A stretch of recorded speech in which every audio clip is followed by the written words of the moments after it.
Hoopa! Hoopa! Hoopa! Hoopa! Hoopa! Hoopa! Hoopa! Hoopa!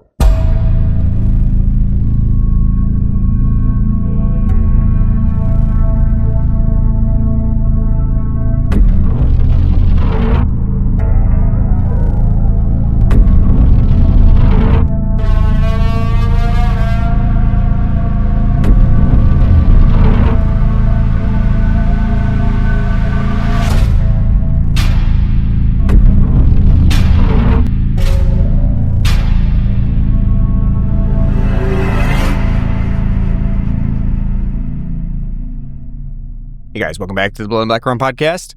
I'm Ryan from coldsploitation.com, joined with my co-host Martin. How's it going? Yeah, we're doing all right in the midst of our summer, I guess. Right? Came out of nowhere. Yeah, it's 40 degrees and all of a sudden it's 85 degrees. So, we at the start of summer and being into the season of swimming and things like that, we thought it was a perfect opportunity to do a podcast episode on a movie that we have never covered before, never really even talked about, except for in passing tangentially with some of the other actors that have appeared on episodes of our show. Because we have done, I would say, actually, most of the people in this movie, we've covered at least another movie of theirs throughout, except for one. Never had a Richard Dreyfuss movie on our show before this that I can remember. I don't think, It's the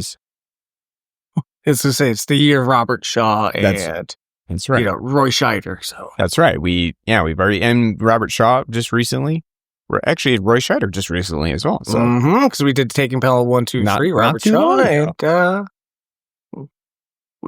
fun times. Yeah. So and not only that, it also makes sense because it is the 50th anniversary of this film. Which, looking at the year 1975, it doesn't immediately register it's 50 years. To me, at least. I don't know about you. No. It always makes me think 20 years ago, right? Yeah. 1975, 20 years ago. No, it's 50. It's 50. So anyway, it just made sense to do it at this time because it is the 50th anniversary. And it is perfect timing to get back into the water because it's summertime now. So we're talking about 1975. Piranha. Yeah. Yes, Piranha. Barracuda. No. 1975's Jaws, directed by Steven Spielberg. Written by Peter Benchley and Carl Gottlieb.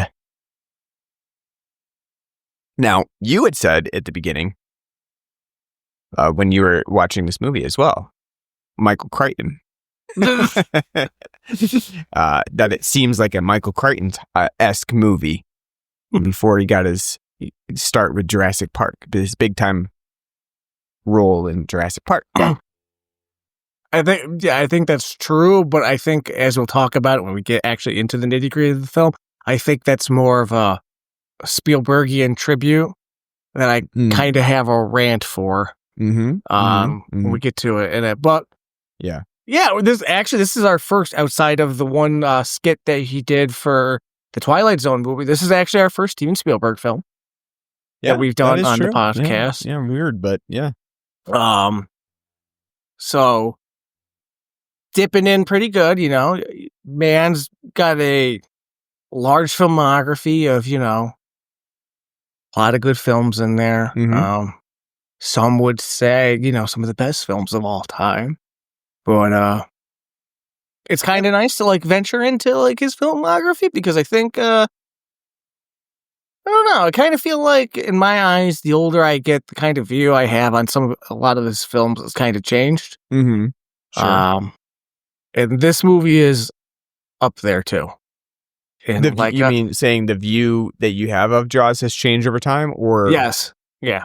Okay. All right. So kind of go into that as we get into the movie itself, I guess. But I mean, it is surprising that we haven't done very many Spielberg movies. Looking back, and especially within his filmography, he has so many that have, basically survived the test of time. Obviously the Indiana Jones movies being one of the biggest cult film followings and things that have still influencing and still being made into different parts of the canon, like the new Indiana Jones game that just recently released. It's interesting to kind of look back on his filmography, see how much things have changed as well. So, again, he kind of got his. I mean, he had a bunch of films that he directed back even as early as 1964, 67 were some of his earliest movies. But he really got into the director's chair big time with his, Duel, the movie that was based off of the short story, or the short story by Richard Matheson. And again, too, Steven Spielberg, as you mentioned, we did his Twilight Zone part of the movie there, but he really got started directing a lot of like shorts, especially in stuff like Night Gallery, things like that. So it definitely makes sense to that he kind of started out in horror, and Duel was probably one of the ones that really sticks out as, one of his earliest works that, kind of is horror related. And Jaws is, to some extent, we kind of think about like these being when animals attack films at this point, but Jaws is very, when it gets down to it, it has a lot of horror to it. A lot of, the ways that it presents the horrific attacks of the shark that maybe aren't as common now in animal attack films, which we can talk about too when we get into the movie proper. But in terms of Jaws, how many times have you seen Jaws? This is probably about my fifth time, and it's been probably about a good 15 years since I've seen it. Mm-hmm. I think probably the last time I saw it was either like senior year in college or like right after I got out of college on AMC one of the nights. Mm-hmm. It's been a while for me as well. I mean, I've seen it quite a few times when I was younger, but I haven't really turned to it in quite a long time. I think I've actually seen like some of the sequels more recently than the original. Because I went to that one screening of Jaws 2 that was at the Glove Theater, our local theater. Not like a movie theater, but it's like a play theater, and they were screening Jaws 2, and come to find out it was just like some Netflix DVD disc that they were throwing on a projector. It was a little bit disappointing, honestly, but could you expect anything less, I actually, if I remember correctly too, I think it was supposed to be a screening of Jaws, like the first film. And then it ended up that they like had the wrong disc and it was Jaws 2, and they're like, well, I guess it's Jaws 2 today. It was kind of a mess, but yes, I've seen Jaws 2 more recently than Jaws. Also, I should point out in this introduction, I have read Peter Benchley's Jaws as well. I know a lot of people, when Jaws came out too by Peter Benchley, and I don't know if you've ever read or much about Peter Benchley, but no. He was a very nautical author. Most of his books take place around water. That was just the type of theme that he would always go with. And so he had a number of different books about, that take place in water, or they're like animals attack, things like that. There's another book called, or another of his works, Creature, that was made into like a TV miniseries that was like 6 hours long.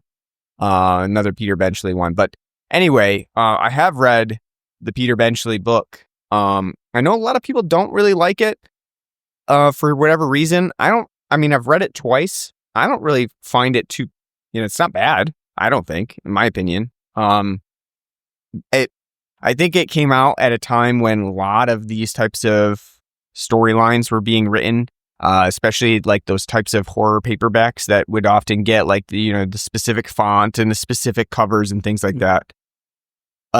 Those, it might have just gotten lost in the shuffle, but yeah, I read the Peter Benchley novel.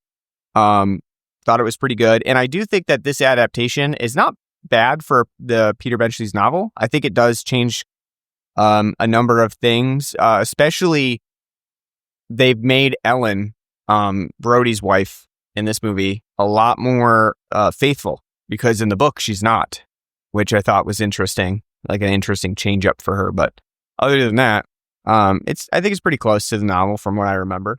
You can tell that's a Spielberg idea. Yeah, I probably don't want the adultery. It's a little want too. to deal with that. That's a little too messy. I just want a movie about a shark. I don't know why I'm making him sound like George Lucas. Yeah, right. Yeah, you kind of are, but same idea, I guess. But yeah. Anything else you want to add about the movie itself before we kind of get into things, or introduction to the movie? I think that's about covers it.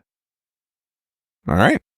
So let's talk about the beer that we have on the show today. And obviously we had to go with the theme, right? We try to as much as possible. It doesn't always work out, but in this case, there is a clear theme here that we needed to get Narragansett for the show. Now, I don't remember, and neither does Martin, but I don't know if we've ever had Narragansett plain on the show before. I know we've had a couple of other styles. We've had their summer shandy style. We had their Oktoberfest, but I don't know if we've ever had the regular lager on here. So if we have, sorry, we're doing it again. But it makes sense because not only is it a featured beer for the movie, but Narragansett is also really running with the theme as well, especially for the 50th anniversary. And they released like a Jaws box and, the classic can look and the Crush It Like Quint slogan that they're throwing around. So it wouldn't have made sense to do Jaws without actually having Narragansett for the show. It was so nice I had to get a 30-pack for her. I don't know if the case was that it was just that was what was available, right? The 30-pack. But, yeah. But now after you've gotten it, you're not sad about it, right? No, I've always kind of liked Narragansett. It's didn't become kind of available around here until about a decade ago is when their beer started popping up more readily around here, and I always thought it was pretty good. Not anything that I'd go out of my way for, but like for a cheap beer, like it's like right up there with Genesee for a nice nice crushable lager. Yep. And for a little while, when they didn't even have their own brewery for quite a while, their beer was being made by Genesee at the Rochester plant. So, but they do have their own brewery now. But we had to definitely get it because, again, it's an iconic moment in the film where Quint crushes a Narragansett, pounds that son of a bitch, and then crushes the can in his hands, and he's like, as he's sailing off to death. So I do think for a macro light, well, it's not even a light beer, but for a macro lager, it's a damn good lager. It's kind of up there. It's kind of, I would compare it to like a mix to Genesee regular and Pabst kind of mixed together. Has like a nice, slightly hoppiness to it. It is sweet. It's easy to drink. It's on the higher ABV side for these types of beers. It's actually 5 on the dot. Little bready. Got like a little corn note to it. Little syrupy, like a Pabst. Like a little with like sugariness, but it's a darn good beer. It's good for the 90-degree weather that we're getting out of nowhere. So, yep. If I was Quint and going to hunt a shark down, it'd be a fine beer to have with me. I think it's crushable. I think it's really solid. It's a nice light beer. It's not too sweet because a lot of this is, one of those things that with a lot of the light lager styles, especially the macro styles, they can come off as a little bit too sweet because they're trying to manage the like a hop content to make it a little bit more palatable, and they tend to overdo the sweetness a little bit. This one I don't have that problem with. I think it's pretty solid standard lager style. Again, it's not doing a whole lot different than something else that you might expect from a cheaper version of a lager, but I think like with that said, it is one of the more solid versions of it, more consistent drinkable options. And I like it a lot. So I definitely wouldn't turn it away if anybody was like to offer me a Narragansett. I think it's really good. I also think it has like a sort of nostalgia factor as well, especially if you live in like the coastal areas. If you've ever been to New England, especially like I went to Maine 2 years ago, and Gansett was all over the place there. Like everybody had Gansett signs, and as ubiquitous as a Bud Light sign around us. So it's kind of has a nostalgia factor as well. I like it a lot. I think it's really solid, and I would definitely get it. And I like you, I wouldn't be offended if I had a 30-pack of it just sitting around, because I do think it's really drinkable, and it's something that you might turn to for a hot summer day. You just want a couple of them. There's really no harm in grabbing a Gansett, I think. So yeah, makes sense for a fisherman who's out on the water, just like pounding a few while fishing, doing some serious sea fishing, to just have Gansett on hand. I think it makes sense. And it's, it's also giving you your hydration as well, right? Obviously some of the stuff they've got on, like brandy on the ship and stuff, not going to be hydrating. If you grab a Gansett, at least you're getting some water intake. So I think it's pretty solid. And again, apologies if we've had it on the show. Couldn't find it anywhere on any of our episodes. Sometimes we're poor historians, so it's totally possible that we've had it. And also, too, with near 400 episodes, I don't know. There's going to be some to recycle. And I'm not sure, again, I'm not sure if we've, we definitely haven't had it in this can style. So we can, not that anybody can see it, but we can just say it. We haven't had it with this can style. So, all right. So let's get into talking about Jaws a little bit here. Damn it. I mean, again, one of the most iconic, besides the poster artwork, right? Because the poster artwork is very iconic for Jaws, something that was mimicked again and again, in terms of how the foreground presentation versus the upcoming threat in the water.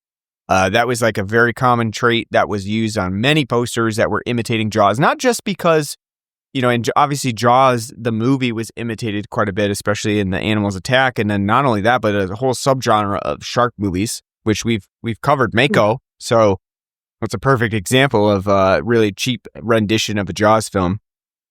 But also in the fact that, the poster artwork was very well received and has been copied again and again throughout the years.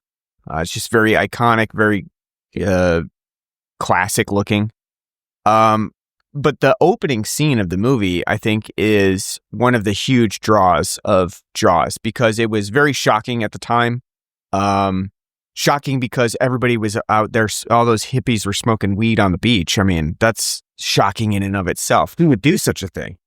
Who would clutter the beaches with their lawless ways? Not only that, too, they're running to skinny dip, and these assholes are just throwing their clothes and all whimdy-bimdy. Like, why not wait till you're at, to the beachfront? You're, running and I left this shoe here. I left my bra here. And it's just like... And I do think, too, Spielberg recognized the call here of how to shoot this, because there is that nice, silhouetted view of the girl who's running to skinny dip, obviously ample bosomed, because you see those kind of in shadow flopping all over the place. Again, this is a PG movie. At the time, PG was... Yeah, that was the extent of it, unless you were going full R. So, which, by the way, that sweater was hiding a lot. She ripped it off, and that's right. It was doing a lot of work there. Titty town. So, but I think the whole extent of skinny dipping, going into the water, and then obviously you have the whole shark attack that occurs. Very shocking. Very an iconic scene from cinema history. Think about that. That first opening sequence. Yeah, no, it's definitely very iconic. It still holds up to today. It's very, eerie, does a good job of setting the tone of what's going to come. You have John Williams, score, with Sure. that, stalking theme being incredibly well done and iconic. And, we don't see the shark. We don't see anything. All we see her is get dragged under and being ripped apart and like yelling for help before, while that's happening too, you see the guy on the beach like, hey, completely helpless in this list. I'm coming. I'm just gonna lay here for a little bit. And also, the one thing I wanted to say too about that, the attack itself it's really quite good because it's not like you see the girl just kind of getting pulled under. You see her getting whipped around. I think they like that whipping, that thrashing sequence is what kind of sells it as being more realistic, where you see her kind of like, obviously her leg is being grabbed under the water and just thrown everywhere, which I think is really effective. In terms of realistic shark attacks, maybe not so much, especially being such a large great white, you would think it would just chomp right through the leg and not really need to thrash her around. But in terms of the horror element of it and how Spielberg composes it, I think it works really well to kind of set that tone for the type of movie that this is, which again, like I said, for a good portion of the movie, is very horror adjacent. I'm not one to kind of put like animals attack films into the same subgenre as something like a slasher film, right? Because they're very different, but they do have some similar elements to them. And I think Jaws comes one of the closest to being like a shark slasher, because it does have those sequences of stalking, like that sinister element of, not knowing what's going to happen, who's going to be killed in this scenario. I think it works really well to kind of, especially, setting up that introduction to the shark and how it operates. It's a masterful sequence from Spielberg in the opening of this movie. And like you said, even though you don't want to compare them to slasher films, they are like Jaws is. I mean, like it is essentially a slasher film because the stand-in, when you think of a slasher, most of the time, when you think of who's doing the slashing, it's a human that's always usually made to be a monster. Yeah. There's not really a personality or persona. They're just a personification of savagery and wanting to fulfill, a lust for violence. Yep. And obviously with a film like Jaws, it's the same thing, but instead of a person, it's a great white shark. Yeah. Because it's, again, like Michael Myers, like, oh, it has no purpose, no reason. It's just out there to feed. So. Yeah, I mean, and Carpenter clearly got his, his line about the black eyes from Quint here. Yeah. Because that's exactly, effectively what he says about the shark's eyes, which, again, too, if you've seen the shark's eyes and how it shows you those eyes on Jaws, you can kind of understand where he's coming from. Where like, yeah, when they look at you, it just looks like there's nothing there. It just looks like googly-eyed teddy bear or something, right? And then all of a sudden, it's like, I'm gonna eat you. So I'm hungry, but it changes on you. So I could totally understand where the eyes reference comes from. I think it's pretty interesting. So yeah, I mean, I think it's interesting too that Jaws, the way that it's set up, is that it really feels like it is in two parts, right? There's one that's set on land, and then there's one that's set on water, because it's pretty well segmented that the first hour or so is Chief Brody. You meet him, Roy Scheider. You meet him. He's, the chief of this small town, Amity Island, that's going to be having its July 4th celebration, and they're really concerned because, their July 4th tourist attraction might be upended by there being a shark in the area. And then the second part of the movie, which is quite literally about 1 hour and change in, almost halfway through the film, is them, Roy Scheider, Richard Dreyfuss's character Hooper, and Quint, Robert Shaw, going out on the water, being in the boat, and effectively trying to catch this shark. And so it's pretty well segmented from Spielberg that you have these two parts of the whole. And I think that works pretty well. for the film because it is just over 2 hours, and I think it makes good use of both of those parts to its advantage. So I don't know if it would make sense to talk about both parts individually, but so the first one, obviously, is we meet Roy Scheider's character Brody. He's got a wife and kids, and he's trying to manage this small town area of fishermen and people and tourists that are coming in, and obviously the mayor is very concerned about the fact that there might be a shark in the waters, and at every turn trying to upend Brody's concerns and basically say, you know what, let's not worry about it. Let's not do anything about it because we have to have 4th of July because it's bringing in a lot of dough. How do you feel about the whole idea of like the mayor of Amity just blatantly unconcerned with the... Well, doesn't that seem, ridiculous and stupid? But after COVID, it makes so much sense. Yeah. Like, what do you mean you're going to slow down the wheels of economy in the name of safety? I got, that I would say the amount of memes that were produced from like, COVID and that, and like, don't worry, the vaccines are on there. There's no COVID, and everyone can have a good time this summer.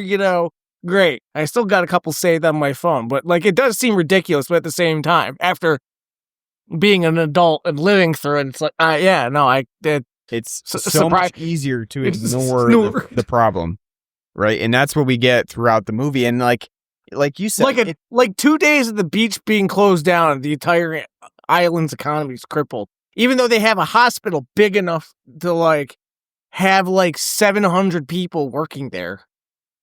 Like, so like the economy is like not going to be that bad in shambles, right? I mean, they get the whole of the town basically together in a community board meeting, and everybody's like, there's actually someone who literally says, they're like, we're only closing the beach for 24 hours. And they're like, that's like 3 weeks.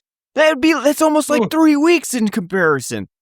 And you're right. It does seem crazy, but at the same time, like, yeah, we've definitely lived through it to the point where we've seen how much goes into making sure that, maybe safety is not the biggest priority when it comes to making the economy run. And we live near a place kind of like Amity, right? Like Lake George around us would, it's obviously not as big as Amity.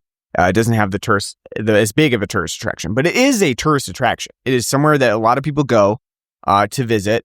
Rich people go there for sure, a lot. And the economy in that town relies on the tourism of the summer to fuel its winter. Because I don't know about you, but I've never been to Lake George in the winter. I have once, because I was going. Me and our buddy Matt, we were going up. This is like a decade ago. We were going up to Adirondack. Like after the one time we went up there in the summer, and we're like, "This is great." The Adirondack Brewery, and like, this is great, isn't it great?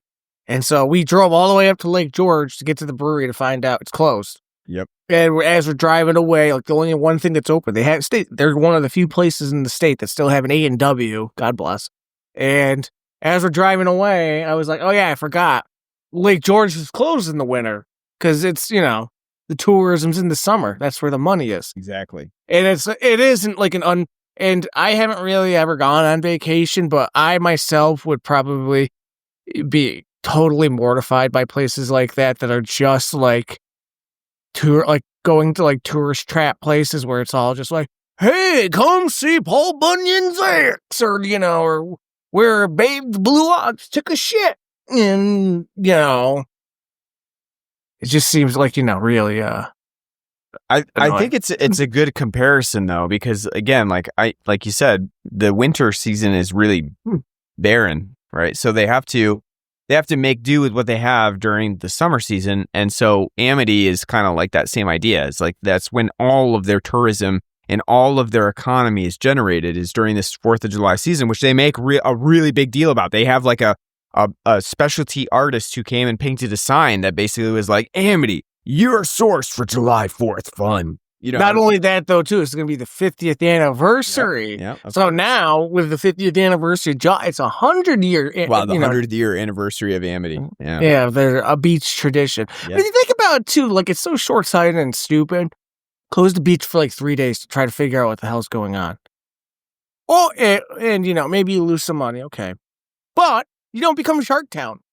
Because, once you have a bunch of people getting eaten by a great white, there's no coming back from that. Exactly. It's oh, you assholes, decided to keep on, And I think the film kind of goes into that a little bit because, the one, they obviously know that the one girl was eaten because everybody basically comes in and they see her, especially Richard Dreyfuss, who's doing a sort of postmortem on her when he's coming in as the marine biologist who's trying to figure out what's going on. And he's like, Jesus Christ. But, you could see it in his face. He does a great job acting it out where he's, got his hand up and he's trying to hold himself together while he's looking at this body that's been completely mutilated. He's like, that is not a propeller incident, So it's a great scene that kind of sets it in motion, but you also get to see that fact that yes, they all know for sure this is a shark attack and they let them go into the water anyway. And then you have the boy who's eaten by the shark and, his 75-year-old mother comes along and slaps Brody in the face. And you have that whole sequence where she's like, you knew and you let it happen anyway. And, it's a good moment. Again, Brody is one of those characters too, who, as our protagonist, he tried, he failed, and he takes responsibility for that. And he takes it very personally that happened. And I think the film does a good job of showcasing that as a, likable character. It could be very different. It would have been a little bit of a different movie if Brody was like, I don't fucking know what you're talking about. I did my best and that's it. What do you want me to do? The mayor has the final word on what we do. And he said we open. So, but I like that the film kind of tackles that instance of you knew and you still opened the beaches and now things. Was she at that council meeting where they were all like, yeah, let's all do it, and Brody was like, we probably shouldn't. Someone's gonna die again. And I don't think she was. I don't think she was there. Well, you know what? Maybe she was there though. I think I saw her. I don't know. I can't tell. I can't remember. But I like it. I like that element to it because I do think it adds a pathos to Brody. It gives him that drive. Part of that is his kids too, right? Because he knows his kids aren't safe anytime they're out on the water until he finds this shark. So that's another big thing that the movie has going for it constantly is the fact that his kids are, just prancing around all over the beach, out in their schooner, their little boat thing that they've got. Their it's a schooner. It's a sailboat. They're in that. They're just playing in the water. So he has that as a impetus as well. But, a lot of it has to do with him feeling guilty about the fact that he was somewhat responsible for not closing the beaches. And I think it, works for the movie. Roy Scheider is great in this. He has a lot of range to himself too. He can act upset. He can act angry. He can be kind of goofy and comedic, especially on the boat where he doesn't know how to tie knots and things like that. I think he does a great job as Brody. And I think, again, that's one of the reasons why Jaws works very well, both on land and on water. How would you like it if Charlton Heston got... I think he would have less range in some respects. I think Charlton Heston took himself a little bit more seriously, so I don't know that we would be as... be good with the comedic elements that Brody has. I was going to say, because, that was part of the rewrites that they did. There's Spielberg's and we need to make it, the book's too damn dour and dry, and we need to make it, Spielbergian. So funny, they were like, lighthearted. You know what? We need to add sea shanties in here. Yeah, and fun jokes and gay banter. But I was from the Wikipedia I'm reading, I was going to say that Charlton Heston was expressed an interest to be Brody, but Spielberg was like, "Yeah, you're too big of an asshole. That's what I think. Too big of a screen persona to be the police chief of Modest Community." I believe that that's the case as well. I don't think he would have taken it in stride as well to be as kind of as goofy as Roy Scheider can be in this movie. So I don't think it would have worked as well. How do you feel so again, like I said, the first part of the movie takes place on land. Well, that's when we find Hooper. He comes in. He's brought in by Roy Scheider, who basically says, you know what, we need some help. This is probably a shark, but no one really wants to listen to that. So why don't you come on in and try to help us figure this out? And Hooper comes in. He's basically like the disheveled, college researcher, whoever. He's like, hey, young man, what are you up to over here? Coming in to help save the day. How do you think Richard Dreyfuss does in this role? Well, as you like to say, what do you like to say about your favorite Twitter actor? Oh, he's kind of a conservative asshole. Yeah, who? Oh my God, I'm drawing a blank now. Come on. This is easy. I know. James. James, what? Forrest. Huh? Forrest. Wood. Oh, Wood. James Woods. Yes. I don't know why I was drawing a blank there. I know. So say your line. You're making this so difficult. Say your famous. Fuck James Woods. Basically. No. It's James Woods, renowned Twitter asshole. That's true. Okay. So, I didn't know until like after I was like reading about something. Richard Dreyfuss is also apparently. Is he? Yeah, apparently like when he went that one's kind of escaped me, but like Martha's Vineyard or whatever for like the 50th anniversary or 40th or something like for this film, he went on like transphobic, homophobic rant and nice. Has been known to do that. So awesome. Also renowned asshole. How can you be a renowned asshole and be wearing the bucket hat that he wears? I know in this fucking movie. He looks like he belongs in Life Aquatic with Steve Zissou. He really does, and I like the whole beard combo that he's got, and half the time his hair's flying wild because there's a lot of wind in this movie. It's great. I like as a whole. I mean, I might not like Richard Dreyfuss as a person, but as a character in Jaws, I think he's fun. He is fun. The only problem I have, and this is something that kind of comes up with a rant that I'm going to have when we get to it. The problem I have with his character Hooper is the fact that he's like just there to spit technobabble. Like as he's like cutting the shark open, he's like opening up the lobotomus of the baribium, and then when we cut this, I'll get to the gimme shootiness of this, and like it's like you're just saying words to sound like. So for the people watching, like, oh, and we're just like, I'm cutting the cavity open. You don't have saying the like a Latin word. Yeah, like you don't know what this is. It's carnivorous carnosus. Yeah, Wile E. Coyote. No. It's just a great. Just say that. Translated loosely, shark. Yeah. It's just unnecessary technobabble that his character spouts off. To give him an unnecessary, and I don't like, so you're going to have to guide me with it when it compares to the book. Because like Hooper being the book smart, wealthy, aristocratic, scientist versus working man, man of the people eating, Manhattan style chowder because he doesn't like, heavy cream, even though he's in New England, like Robert Shaw's Quint, like, what the fuck's going on? Like, it's just like, just kind of seems weird. Like, it's like, all right, we have, derision and division for what? I believe at one point, Roy Scheider just basically blatantly asks Hooper, are you rich? And he's like, yes. Yes. Yeah, because when he's asking about the equipment that he has, he's like, Jesus, government gave you all that money? He's like, actually, I paid for a lot of it myself. And he's like, what are you, rich? And he goes, yeah. And then... Yeah. So it's like, I get what you're saying. Like, he's a weird character because you're kind of supposed to like him as sort of like a workman guy, but he really isn't. And, but I mean, like I said, I don't care. Like, that doesn't have any impact on the story. Like this class warfare here. Sure. Like, sure, I'm all about, killing the rich and whatnot. But like, gee, like what? Like I said, I don't understand the point. Quint's a working man on a fishing boat that was delivering the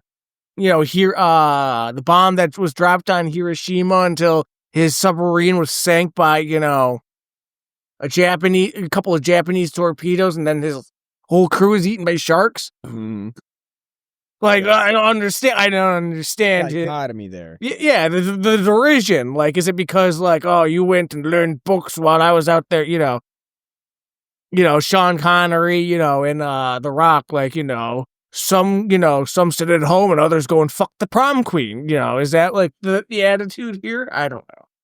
It's not that it's bad. It's just weird. Like it's just like Spielberg realized when they're going on the boat, he's like, we need to have some conflict. They can't just be all hanging out. And this is like, wow, what a good adventure. Right. Yeah, I agree. So also too, kind of piggybacking off of this with my whole Michael Crichton thing, Richard Dreyfuss's character Hooper is basically Ian Malcolm from, from Jurassic Park. Jeff Goldblum's character in that movie is basically, like the same thing. Like, learned man coming here to be like, well, I think maybe you are kind of, I don't know, doing something against evolution and, God. Yeah, I mean, and he has that whole sequence where they try to talk to the mayor too, right? Where the mayor's basically hell-bent on having July 4th. And they say like, well, just listen. That shark that you just caught, that's not the right shark. We know that for sure. We cut it open and we saw that there was no little blood spilling out of it.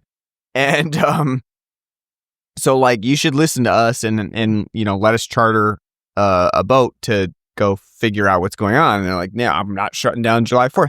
And so Hooper kind of has like a meltdown on the beach and freaks out about it. And you can see like how that could be a very similar scenario to the same thing could happen in Jurassic Park. I think it is modeled a bit after him and in a lot of respects I think that that was an inspiration for Jurassic Park for sure.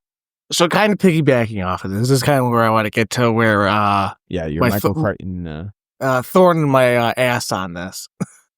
In hindsight being 2020. So Jaws is like the modern blockbuster. Sure. And has created what the standard and blueprint is for the modern blockbuster. I kind of have a problem looking back. Like I can understand like how what this film has done for cinema, but at the same time, it's part of the problem why cinema is where it is, because it's just this, we have to constantly chase dollars, and God bless Spielberg and God bless like Lucas and stuff on like their independent ventures and like, their, Coppola and all of them, like, Peter Bogdanovich, etc. Try to be these free-spirited, independent, we're going to remake Hollywood. But Jaws is one of those films, I think, even though like for what it is cinematically, I think it's also 50 years back now, kind of a damning thing on like how Hollywood took this and like we kind of have to go and run towards these big simple ideas that's gonna just money.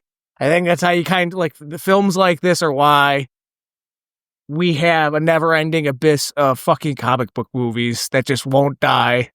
That you got DC for the 7th time in 3 years rebooting a franchise, and I think that's something that, because again, why is this film so similar to Jurassic Park?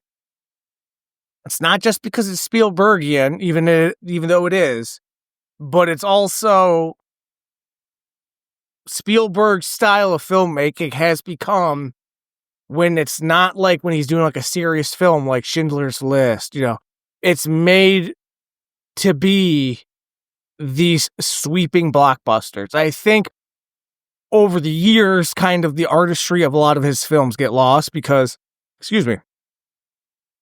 he's so committed to this idea, and I don't know if it's true or not, but but if you look at his output, he's committed to making films that are this type of ilk.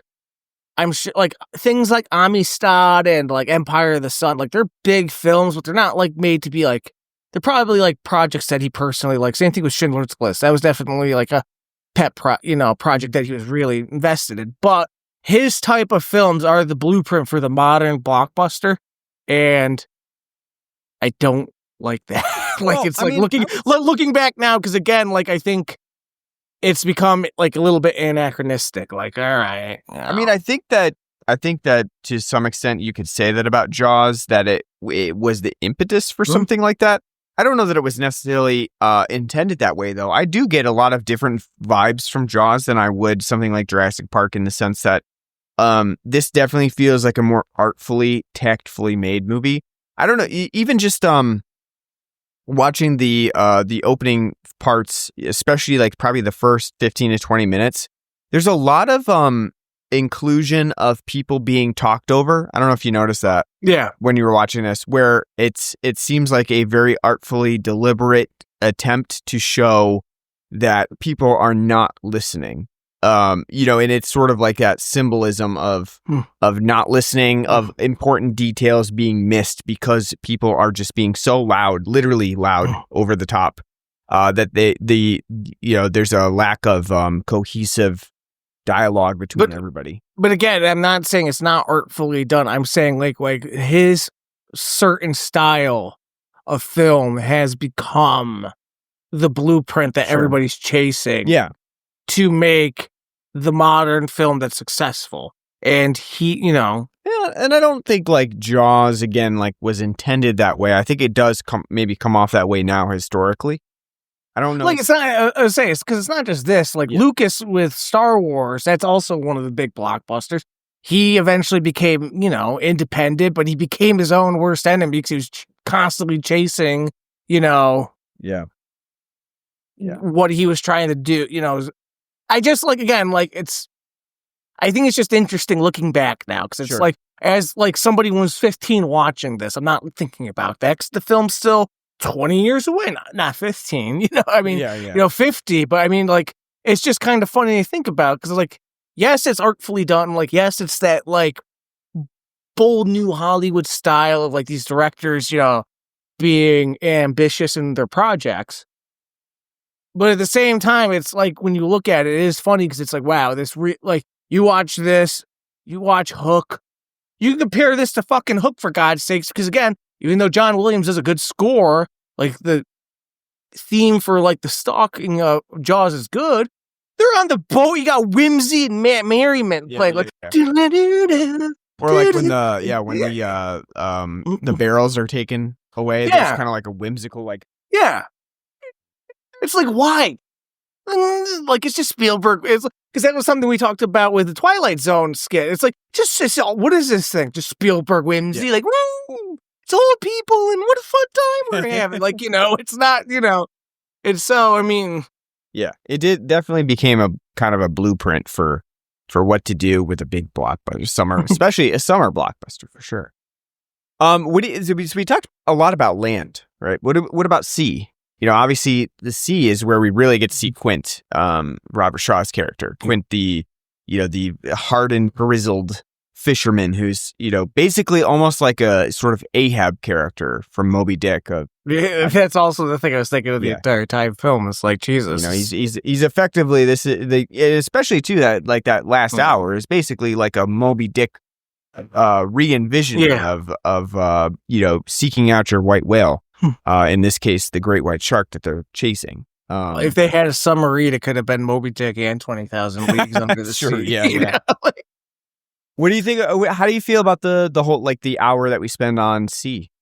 I like it. Like, again, like, I think, and it's not even an hour because they don't get out there until like almost an hour and a half is finally when they're like, all right, we gotta chase this shark down.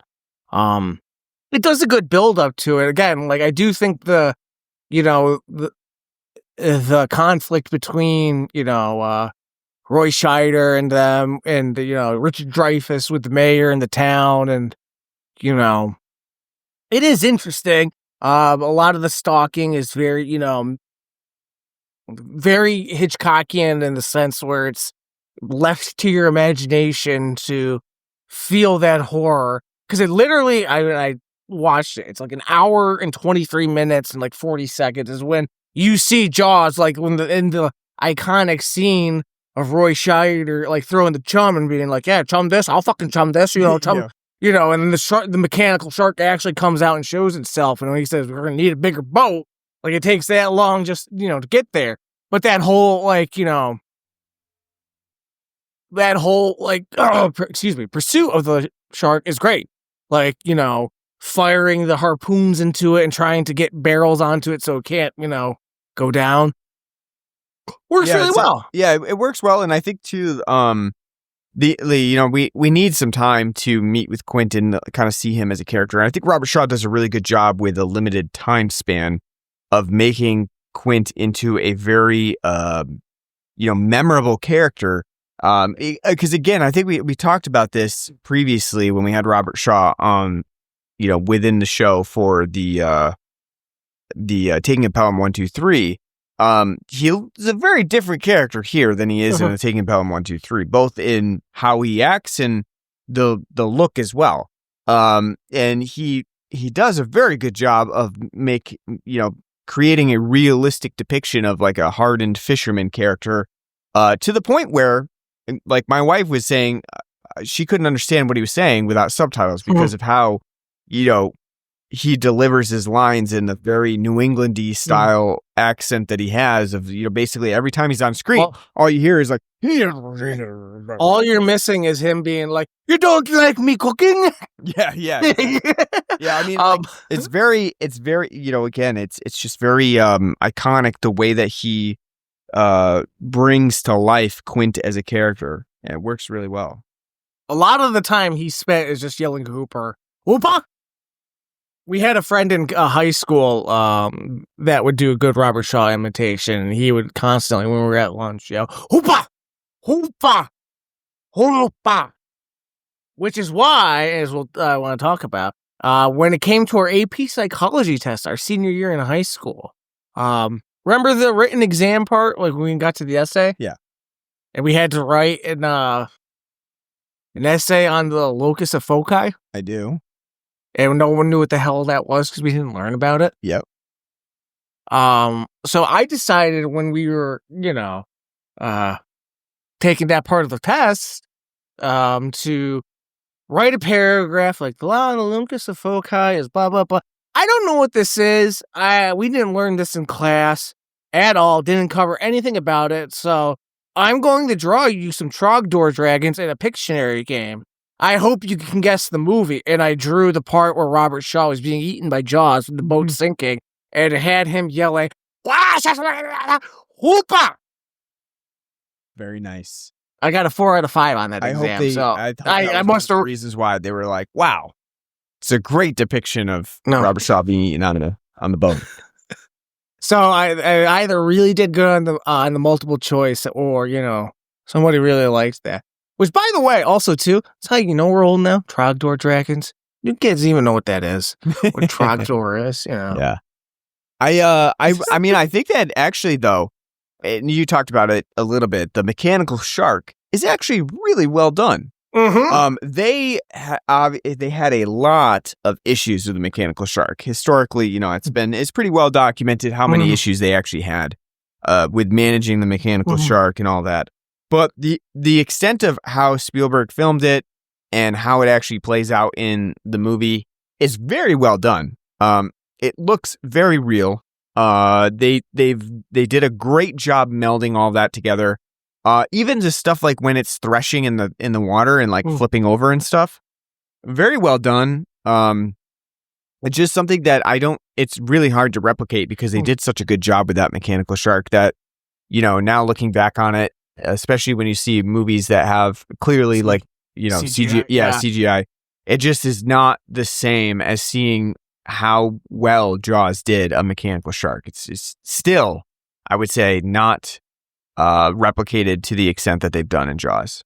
I agree. I think, in spite of their issues with it still holds up. It looks great. It's terrific. And again, really shows that, like, if you put the effort into the effects like that, instead of like CGI, and again, it's not like the shark itself is on this film for a very long time. No, because it's not. that it is effective and it does work. So, the blood, sweat, and tears over there, it's definitely worth it. Yeah, I mean, it not only that does it have like a presence, even though it's, obviously not on screen that often, because it's kind of off screen. It like just like the characters do. They know it's somewhere lurking in the water. It also has a very like solid presence too, because they shoot it, they hit it with harpoons. It bleeds.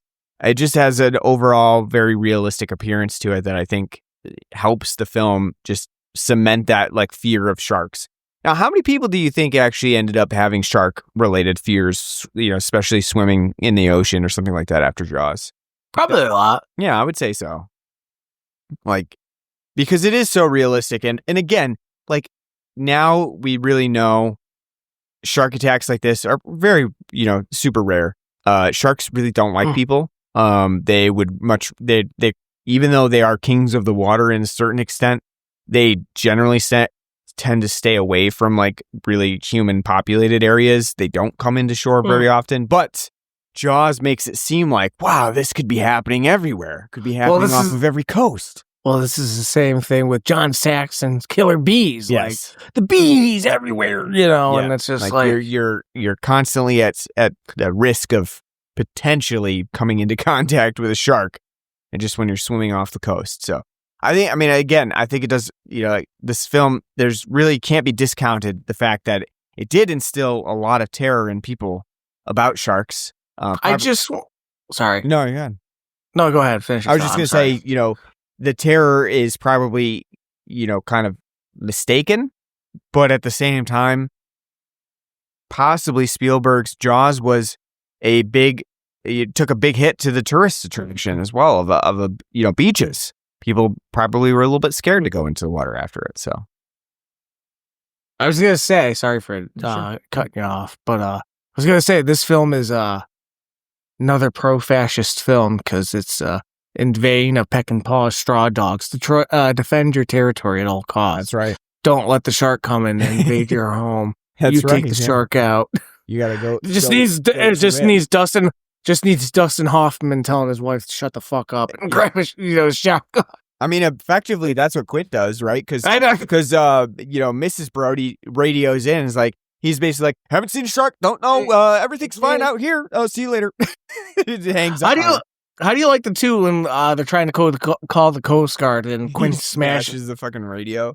Yeah, I mean, again, very Ahab-like. That's what I was gonna say. It's very Moby Dick-esque in that this is his thing. This is he's not going to go home without handling this, and it becomes bigger than just the money too, because the movie at the beginning when they're having that whole community meeting, he basically comes into, he's like, $3,000, that's not enough. We need $10,000 to bring the shark in. But then once he gets out on the water, he sees it. It's like, a battle of wits between a shark and a human, like who's going to come out on top. And that you could see how that becomes his sort of obsession, which works really well. I also too, though, like, since we're coming to the end of the movie, I like the fact that, when Hooper goes down into that shark cage and he basically gets ripped apart by the shark, and it is clear, like, well, human-made contraptions like that are not going to be withstanding any, animal like a shark. And he kind of just goes and fucks off on a, behind a reef or something, like a cage. He's like, I'll just stay down here for a while. I'll see you later. But also while that's happening too, the best part of this film is that last like 10 minutes. Yeah. Where Jaws, breaks to the bow of the boat and it's starting to sink, and Roy Scheider's trying to hold on to Quint, and he slides down and the shark starts eating him, and you get to actually, they got the squibs fully loaded. He's shooting blood out and it's coming out of his stomach. He's like, again, it's kind of like Jurassic Park with like a raptor or a T-Rex, tearing them apart. And it's just, that part alone is worth your price of admission. Absolutely. It's because, again, it's very visceral and feels very real that this thing's pissed off and going to take your ship down. In the scope of Jaws, you don't get a ton of very grisly attacks. you see some of it. You see some of the aftermath. You might see a leg or two, floating up to the surface in sort of like a scare. But you don't really get to see the attack to the extent that you do with Quint, who's basically, eaten alive. And I think that really comes off as visceral and affecting because of how disturbing that scene is shot. Works really well. I love the fact, too, how they, at the end of it, you don't see Quint like go into the mouth and just like get disappeared. He drags Quint off of the boat into the water, and that's it. Like, that's all you see. And I think it's really effective, too, because now, as Brody's sitting on the boat, he just basically thinks, well, I've just seen my demise as well. That looks fucking horrible. And here I am sitting with the boat sinking and like, laying on the mast with, a grand and like, options are fading fast here, of what to be done. So I think that's really effective too, because you think about it from that perspective, it is pretty terrifying to be in that situation. I think, and again too, I think we haven't talked about it too much, but Jaws has some pretty good jump scares, especially like when Hooper's down scuba diving and he's looking at the boat of the one guy. His head pops. The dead body kind of pops out. I think that works pretty well. Again, too, it's kind of understated. The film, even though it has the John Williams score, it often kind of lets things linger without having much of a score. And there's got a couple of different jump scares, and I think the scare tactics work pretty well here because it's kind of understated, especially if like Jaws is kind of swimming behind in the background. It works pretty well. Anything else you wanted to add about the movie? No, I think we covered quite exhausted most of the stuff I had. Yeah. On a scale of 0 to 10, exceptionally sunburned people on the beach. Because you see a lot of sunburned people. I don't think suntan lotion was really a thing back then. They were mostly using sun tanning oil. Yeah, like tanning oil. Yeah. Enhance that cancer. Like, if you just look in the backgrounds of the scene, especially when they're on the beach for the 4th of July celebration, man, people are fucking cooked. Like, there's nice a lot of red people. Probably a lot of them were like, extras that were just sitting out there for various shots. You should have done like out of 10 like lobster rolls. Yeah. Yeah. I know we don't see any, but authentic lobster rolls. I was talking to somebody the other day about that, and I was like, because somebody asked me, my boss did. He asked me if they were up in vacationing in Maine, and he asked, like, his wife wanted shrimp scampi, and they didn't know what it was. And he's like, is that like a New England meal? I'm like, no, it's just a traditional, like, Italian meal with linguine, shrimp, and, like, lemon and garlic, I go, like, if you want a real, like, authentic New England meal, you get yourself a lobster tail and be annoyed. It's a hot dog bowl with some coleslaw. Coleslaw's great, but mayonnaise and a lobster tail. Now give me $30. And it's like, why? Just have a fucking hot dog. And we also didn't mention one of my favorite lines as well. It's just Ellen Brody saying, you want to get drunk and fool around a bit? And then Brody's just like, oh, yeah. He should have just turned over and started fucking his wife. Instead of like, my son's on the lake, Which that is a funny part too. When you better get out of that lake. When she's like, it's just a lake. Sharks don't go. She reads the book and sees a shark eating eating the boat. She's like, get back here, listen to your father. Yeah, this is a pretty funny part. But all right, yeah. So a 0 out of 10 sunburned tourist. What would you give Jaws? I'll give it a 7.5 out of 10. It is good. It still holds up. Has I think like for me personally, there are some slow parts. It is 2 hour plus 10 film. And I think at my old curmudgeonly age, just classic style blockbusters don't resonate with me as much anymore. I'm not saying that it's bad, but again, like something like this is why I brought it up. Like the Spielberg-y whimsiness and kind of style, I think I've aged out of. Like Hook, I can when we do Hook, that'll be great. See it a billion times. But it's just like, it just for me is like at this point, I feel exhausted at times because even though like things like Jurassic Park, like, okay, it's good. And it's like still holds up. But at the same time, though, then I think about like, there's like 10 of these films now. Like, what the fuck's going on? I know it's tangential and doesn't count, but I think the film is good. Mechanical Shark is great. Roy Scheider is great as always. Robert Shaw, great as always. Richard Dreyfuss is fun, asshole, but he's fun as like the oceanographer. Getting to see now from like a adult lens of this like town's ignorance and idiocy, chasing a dollar in the name of like people being eaten by a shark. It's hilarious, but at the same time, like ball-numbingly annoying. Cause it's like I lived through that already. Goddamn. So I have stress from it. PTSD. But the film is very good. It still holds up. I do think there are parts where the film does lag. I think there's parts where the film could be truncated. Like, I don't really think the film needs to be 2 hours and 10 minutes. I think an hour and 40 would make the film a lot better. But I think Spielberg does nail the horror genre. He does understand less is more. He does understand, like, your imagination does fill in the gaps. And I think it's still a very good film. And I think it is something that to this day, despite my nitpicks, is something that everyone should see. Because again, it's like the template for what modern day Hollywood is, whether you like it or not. So, yeah, 7.5 out of 10. Yeah, I mean, I think I'm probably going to give it an 8 out of 10. I think it's a really fun movie. I think it works really well for what it does as a shark movie. I think it was a template for shark movies for sure. I don't know that we've really seen a better shark movie than what it does right now. I think that it, as a whole, it is very, it's pretty consistent throughout. I like the fact that it is kind of split into the two parts, 1 hour on land, 1 hour by sea. Watching it now, I've definitely noticed a lot more artistic value within what Spielberg is doing here, especially thematically and symbolically. Another thing that I noticed that, I kind of picked up on and I was looking up a little bit is the fact that they included that shooting star scene, which, you obviously see the shooting star behind Brody at one point and you see it over the boat as well, which, obviously was intended. And there's really still a question about why that was intended. I think that's an interesting inclusion and something that, kind of persists throughout the years.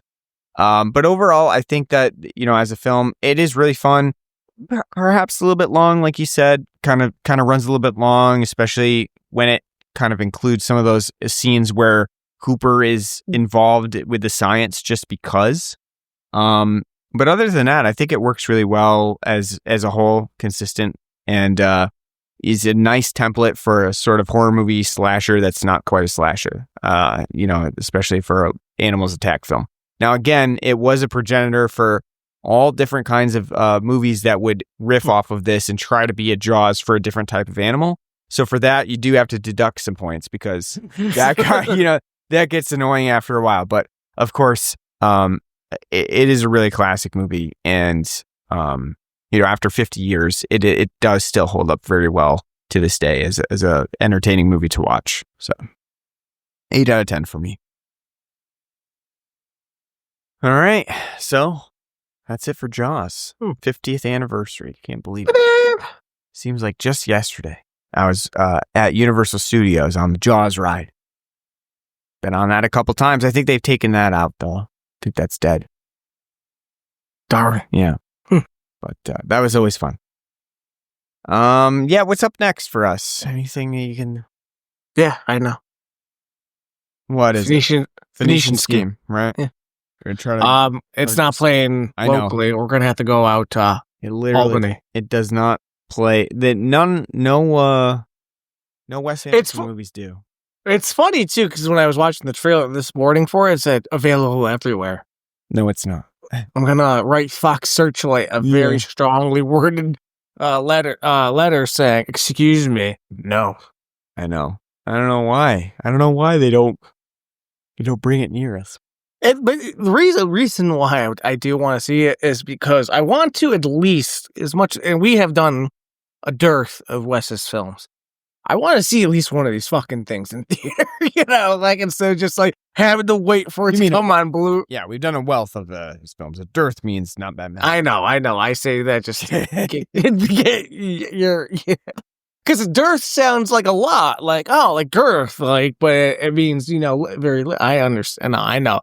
I just like saying that, but I do want to see one of his films in like theater. So yeah. We'll have to try to get to that. If not, I'll go alone and watch it, and Ryan can sail the high seas. That's right. Yeah.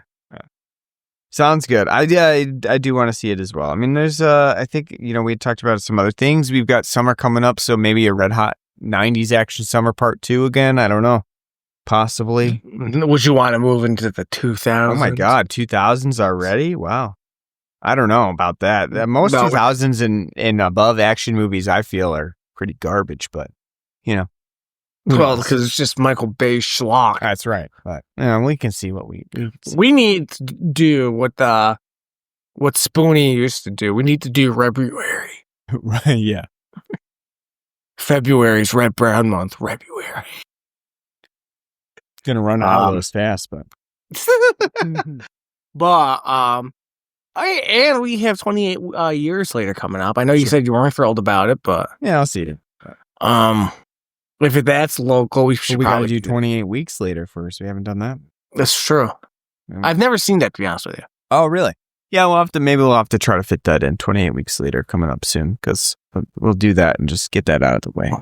Maybe when it comes to Halloween this year, it's going to be zombies again, reanimated, because it's second go away. Could be, yeah. All right, well, thanks for listening to our episode on Jaws. It's been fun. Hope you enjoyed. Hope you had a Narragansett while you listened to us.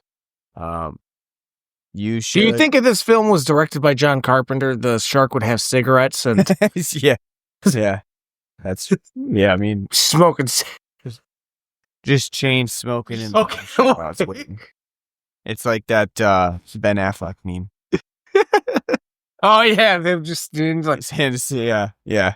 That's the shark just waiting for another person to attack.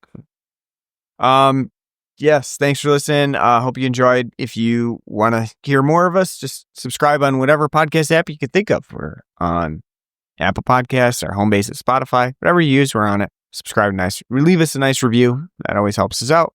We are on Facebook and Blue Sky. You can search for us on there, Blood of Black Crumb Podcast. We have an email address at bloodofblackcrumbpodcast@gmail.com, where you can write to us, let us know what you like, what you don't like, what movies you want us to cover. Keep that in mind. And you can also donate to us on our Patreon page or at Spotify. Anything you donate goes back towards beer. So we appreciate that in advance.